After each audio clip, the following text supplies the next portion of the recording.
Okay, I want to show you some of the different meters that you might be able to purchase or use to analyze pH and electrical conductivity. Alright, this is the meter that comes in your test kit. This is a combination pH and electrical conductivity meter. And we've already pointed out that one of the probes measures pH and one of the probes measures electrical conductivity. And this is a nice, easy to carry, easy to purchase, efficient meter. This is another little more expensive meter. Again, great for out in the field. This is our conductivity meter. It will measure micromoles. It will also measure total dissolved solids. So I turn it on, I can measure total dissolved solids, or I can measure micromoles, which is the same as millisiemens. So this is another great meter, portable and easy to take to the field. Our final meter would be something you would see in a laboratory. This is a combination pH and electrical conductivity meter. So we have a separate probe to measure electrical conductivity, and we have a probe that measures pH. So I can, by selecting a different button on the meter, I can select for conductivity.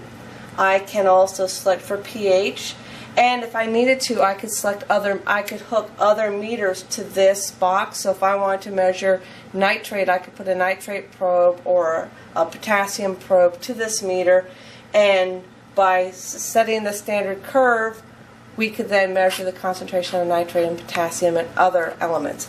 But currently it's set up to measure pH and electrical conductivity. Okay, so when we're talking about setting meters and calibrating meters, sometimes you'll have a meter something like this. This is a spectrophotometer. And what we're going to do is we're going to set a standard curve. So this is my 0, and I'm going to set this in here. And I can measure transmittance, absorbance, or concentration. Now, transmission means how much light is transmitted through something that has a color. Absorbance is how much light is absorbed by a color. So depending on what element you're trying to analyze, you may have transmittance or absorbance. Most of the time it's absorbance. So I put in, this is my 0, so I'm going to set this dial until it reads 0.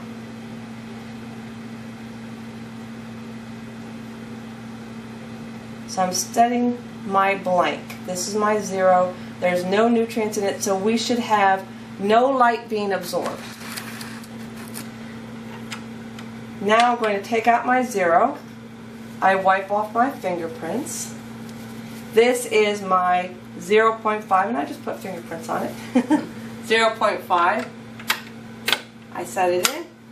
And what I'm going to do is I'm going to wait for it to standardize, and I'm going to then write down the absorbance. And I will do that for each and every sample, all the way up to my highest concentration for my curve. So you can just see the difference. Okay, so I can measure the absorbance here. So I will have a number for 0 will be 0, and then each one of these will has a number that increases. Now I can take my unknowns, which will have varying degrees of blue in this case, and I can then match them on the curve to a known absorbance here. So if I know between 0 and 1 what the absorbance is, I have a straight line. Any absorbance in between that will correlate to a specific concentration. So this is my known concentration. I know what the absorbance is. Now I can find any other unknown. So I can put any absorbance in along that line and find out what the concentration is. And that's how you would set a standard curve and use a piece of equipment like this.